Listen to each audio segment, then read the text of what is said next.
جس آدمی نے علم تو حاصل کیا مگر اسے اسلامی آداب نہیں پتا ہے، ایسا نقصان وہ آدمی اپنے زندگی میں اٹھائے گا جس کی کوئی زندہ مثال نہیں دیکھی جا سکتی۔ وہب بن منبہ رحمہ اللہ کہتے ہیں کہ امام مالک کی مجلس میں ہم بھی شامل ہوتے۔ وہ امام مالک جس نے ربیعہ بن عبد الرحمن سے ادب کو حاصل کیا، ان کے شاگرد وہب بن منبہ کہتے ہیں کہ امام مالک کی مجلس میں ہم شامل ہوتے، جتنا علم ہم نے امام مالک سے لیا اس سے زیادہ ہم نے اسلامی آداب کو ان سے سیکھا ہے، ان سے دیکھ کر سیکھا ہے۔ غایۃ النہایہ ابن الجزری رحمہ اللہ کی کتاب ہے، وہ کہتے ہیں کہ میں نے 30 سال علم حاصل کیا، 10 سال علم سیکھا، 20 سال میں نے ادب کو حاصل کیا، 20 سال میں نے ادب کو حاصل کیا۔ امام احمد بن حنبل رحمہ اللہ کی مجلس سے اکٹھا ہوتی، امام احمد بن حنبل کی مجلس سے اکٹھا ہوتی، اس کے اندر ایک مجلس میں 5-5 ہزار لوگ اکٹھا ہوتے، لیکن سامنے بیٹھے ہوئے 400 سے 500 لوگ ہی کیا ہے لکھا کرتے، باقی صرف بیٹھ کر سنا کرتے۔ جب اسے پوچھا جاتا کہ ایسا کیوں ہے تو لوگ کہتے کہ ہم علم تو حاصل کرنے آئے ہیں لیکن اس سے زیادہ مجلس کی خاموشی، دل کی خاموشی، دل کا تقوی اور علمی مجلس کا ادب سیکھنے کے لیے 4,500 لوگ اکٹھا ہوا کرتے تھے۔ محترم حاضرین، تاریخ دمشق کے اندر ابن عساکر رحمہ اللہ نے بڑی پیاری بات کہی۔ ابو عبداللہ بوشنجی رحمہ اللہ کہتے ہیں کہ من اراد العلم والفقہ بغیر ادب فقد اقتحم ان یکذب اللہ علی اللہ ورسولہ۔ کہتے ہیں کہ یاد رکھو کہ جس آدمی نے علم کو حاصل کیا، اسلامی فقہ کو حاصل کیا، مگر اس نے پہلے ادب کو حاصل نہیں کیا۔ اسلامی آداب نہ اس کے ماں باپ نے سکھائے، نہ معاشرے سے سیکھا، لیکن وہ آدمی علم سیکھ چکا ہے، فقہ سیکھ چکا ہے، تو قریب ہے کہ ایسا آدمی اللہ کو بھی جھٹلائے گا اور آگے چل کر نبی صلی اللہ علیہ وسلم کی شان پر بھی گستاخی کرے گا۔ بغیر ادب کے انسان علم سیکھ لے، یہی نتیجہ ہونے والا ہے۔ اگر انسان اسلامی آداب کو نہ سیکھے،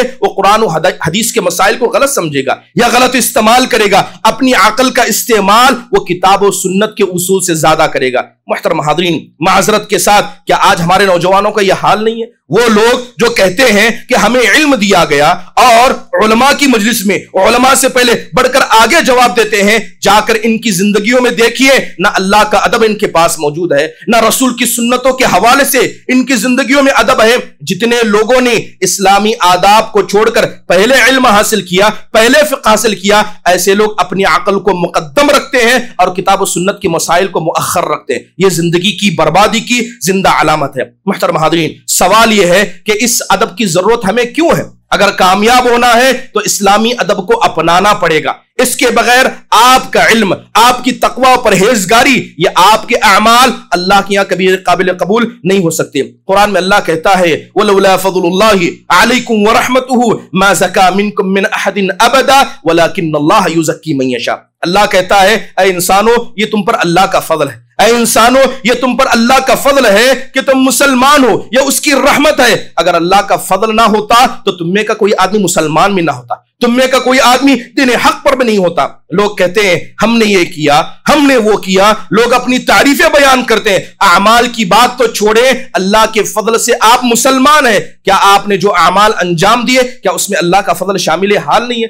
لوگ خود پسندی میں ایسے مبتلا ہیں کہ وہ اللہ کے فضل کو بھول جاتے ہیں، اور اس کی بنیادی وجہ اسلامی آداب کا نہ ہونا ہے۔ جناب محمد الرسول اللہ صلی اللہ علیہ وسلم کی زندگی ہمارے لیے نمونہ ہے۔ آپ کس طرح اللہ کا ادب کرتے، کس طرح اللہ کی تعظیم آپ کے دل میں تھی، اس کی زندہ مثالیں جائیے جناب محمد الرسول اللہ صلی اللہ علیہ وسلم کی زندگی میں آپ کو مل جائیں گی۔ فتح مکہ کا موقع ہے، وہ مکہ جس کو فتح کرنا آپ علیہ الصلوۃ والسلام کی خواہشات میں صدا۔ وہ بات ہمیں یاد ہے، اللہ کے نبی علیہ الصلوۃ والسلام کو مجبور کیا گیا، آپ کی بیوی حضرت خدیجہ بنت خویلد رضی اللہ عنہا کا انتقال ہو گیا۔ وہ چچا جو آپ کی ریڑھ کی ہڈی بن کر مکہ میں موجود تھے وہ دنیا سے چلے گئے۔ دو سہارے کیا گئے، مکہ والے نے آپ کو قتل کرنے کا ارادہ کیا، آپ کو ہجرت کا حکم ہوا، آپ رات میں نکلے، حضرت ابوبکر صدیق رضی اللہ عنہ ساتھ میں تھے۔ حدیث کے اندر آیا ہے، تاریخ کے اندر بتایا گیا کہ جب اللہ کے نبی علیہ الصلوۃ والسلام مکے کے ٹیلے پر چڑھ کر نیچے اتر رہے تھے، آپ نے آخری مرتبہ کعبۃ اللہ کو دیکھا، وہ کعبہ جہاں پر آپ نے اپنی 50 سالہ زندگی گزاری، آپ کی آنکھ میں آنسو آ گئے، آپ کو اس کی محبت، اس کی جدائی ایک ساتھ ستانے لگی۔ اللہ تعالیٰ نے آسمان سے آیت نازل کرتے ہوئے کہا ان الذی فرض علیک القرآن لرادوک الی معاد، وہ ذات جس نے حق کے ساتھ آپ پر قرآن کو نازل کیا ہے، وہ ذات وعدہ کرتی ہے اس جگہ آپ کو دوبارہ ضرور لائے گی، آپ نکلنے سے پہلے آپ کو وعدہ دے دیا گیا کہ آپ دوبارہ ضرور آئیں گے۔ نبی صلی اللہ علیہ وسلم مدینہ گئے، آپ نے وہاں زندگی گزاری، وہ دن آیا جس دن آپ نے مکہ کو فتح کر لیا۔ حالت دیکھیں کہ ساری انسانیت کا جو سمندر تھا سب اسلام قبول کر چکا ہے، مارنے والے ڈرے ہوئے تھے، روکنے والے گھبرائے ہوئے تھے۔ آپ مکہ میں داخل ہوتے ہیں، کیا حالت موجود تھی؟ اللہ کے نبی علیہ الصلوۃ والسلام جانور پر سوار تھے، جیسے ہی کعبۃ اللہ میں داخل ہونے کی بات آئی آپ نیچے اتر گئے، آپ نے اپنے پیروں سے جوتے نکال لیے، سر پر عمامہ پہنا تھا آپ نے اتار دیا اور سر کو جھکا کر آپ کعبۃ اللہ میں داخل ہوتے ہیں۔ اللہ کے نبی یہ صاف بتانا چاہتے تھے کہ آج جو کامیابی ملی ہے یہ اللہ کی وجہ سے، آج اگر غرور سے گھمنڈ سے میں اللہ کے گھر میں داخل ہو جاؤں گا، اللہ تو دلوں کے راز کو جانتا ہے۔ اللہ کے نبی کی یہ عاجزی، یہ انکساری تھی کہ آپ نے اللہ کے سامنے تواضع کرتے ہوئے یہ کام کیا، پھر آپ علیہ الصلوۃ والسلام کعبۃ اللہ میں داخل ہوئے۔ محترم حاضرین، اللہ کے نبی کی عاجزی، آپ کی انکساری، اللہ کی عظمت اور اللہ تعالیٰ کا یہ احترام ایسا تھا کہ اللہ تعالیٰ نے آپ کے ذکر کو بلند کیا۔ اللہ نے کہا وَرَفَعْنَا لَكَ ذِكْرَكَ، آپ نے اللہ کے سامنے ایسی عاجزی دکھائی ہے، اے نبی لیجئے، ہمارے طرف سے تحفہ یہ ہے کہ اللہ نے آپ کے نام کو بلند کر دیا، رہتی دنیا تک آپ کا نام بلند ہے، لہذا اذان ہوتی ہے اللہ کے نبی صلی اللہ علیہ وسلم کا نام لیا جاتا ہے۔ ابھی اذان دی گئی، جب دن میں 5 وقتہ جہاں مسلمان ہیں، جہاں مسجدیں ہیں، وہاں اللہ کے نبی کا نام سپیکروں پر لیا جاتا ہے۔ ایک آدمی مسلمان ہونا چاہے، اسلام میں داخل ہونا چاہے، بغیر آپ کا نام لیے وہ مسلمان نہیں ہو سکتا۔ اللہ کے سامنے عاجزی دکھائیے، اللہ انسان کے درجات کو بلند کرتا ہے۔ جیسے کہ بڑی مشہور حدیث ہے، آپ کہا کرتے من تواضع للہ رفعہ اللہ، جو اللہ کے سامنے جھک گیا اللہ نے لوگوں کے سروں پر اس کو اٹھا کر رکھ دیا۔ محترم حاضرین، یہ اللہ کی تعظیم تھی۔ خود اللہ کے نبی علیہ الصلوۃ والسلام کے صحابہ اکرام کیسا ادب اللہ کے نبی کے ساتھ کیا کرتے۔ بڑا مشہور قصہ ہے، قباء کے لوگوں میں بنی عمرو بن عوف کے قبیلے کے بیچ میں کچھ اختلافات ہو گئے، ان کے بیچ میں کچھ معاملہ ہو گیا۔ اللہ کے نبی ان کی اصلاح کے لیے گئے تھے، مسجد نبوی خالی تھی، مؤذن آ کر کہتے ہیں کہ اذان کا وقت ہو چکا ہے۔ اذان دی گئی اور حضرت ابو بکر آگے بڑھ کر نماز پڑھنے لگے۔ اسی درمیان نمازی کے درمیان اللہ کے نبی علیہ الصلوۃ والسلام مسجد میں داخل ہو گئے۔ اب صحابہ اکرام نے جیسی آپ کو دیکھا زور سے تالیاں مارنے لگے، اور حضرت ابو بکر کا معاملہ ایسا تھا کہ جب ایک بار مصلی پر کھڑے ہو جاتے پیچھے پلٹ کر نہیں دیکھا کرتے، وہ اپنی نماز میں مشغول ہوتے۔ جب تالیاں زیادہ ہو گئی تو حضرت ابو بکر پیچھے پلٹ کر دیکھتے ہیں تو صفوں کے بیچ میں جناب محمد الرسول اللہ صلی اللہ علیہ وسلم کو دیکھ لیتے۔ دیکھتے ہی اللہ کے نبی اشارہ کرتے ہیں کہ جس جگہ ہو وہیں کھڑے رہو، نماز کو مکمل کرو، مگر حضرت ابو بکر پیچھے آ جاتے۔ اللہ کے نبی صفوں کو چیرتے ہوئے آگے بڑھتے ہیں، آپ نماز کو پڑھاتے ہیں۔ جیسی نماز ختم ہوتی ہے تو اللہ کے نبی صلی اللہ علیہ وسلم نے پوچھا، اے ابو بکر، جب میں نے تم سے کہا تھا کہ اپنی جگہ پر کھڑے رہنا تم پیچھے کیوں ہٹے؟ تو حضرت ابو بکر کہتے ہیں کیا ابن ابی قحافہ کے بیٹے کی اتنی ہمت کہ اللہ کے نبی صلی اللہ علیہ وسلم موجود ہو اور میں آگے بڑھ کر نماز پڑھاؤں؟ نہیں، یہ ادب نہیں ہے، لہذا پیچھے ہٹ گئے۔ یہی وجہ تھی، یہی نبی کریم صلی اللہ علیہ وسلم کا ادب تھا۔ حقیقت میں ادب آپ کی شخصیت کا نہیں بلکہ آپ کی نبوت کا تھا۔ حقیقت میں ادب آپ علیہ الصلوۃ والسلام کے اس اللہ کے فضل کا تھا جسے اللہ تعالیٰ نے آپ کو عطا کیا تھا۔ اس کے بعد صرف ایک نماز کیا پڑھائی، اللہ تعالیٰ نے آپ کو امت کا سب سے پہلا خلیفہ بنا دیا۔ محترم حاضرین، والدین کا ادب کرنا یہ بچوں کی نجات کا ذریعہ۔ بسا اوقات موت جو اٹل فیصلہ ہے، اللہ سبحانہ و تعالی نے بہت سارے فیصلے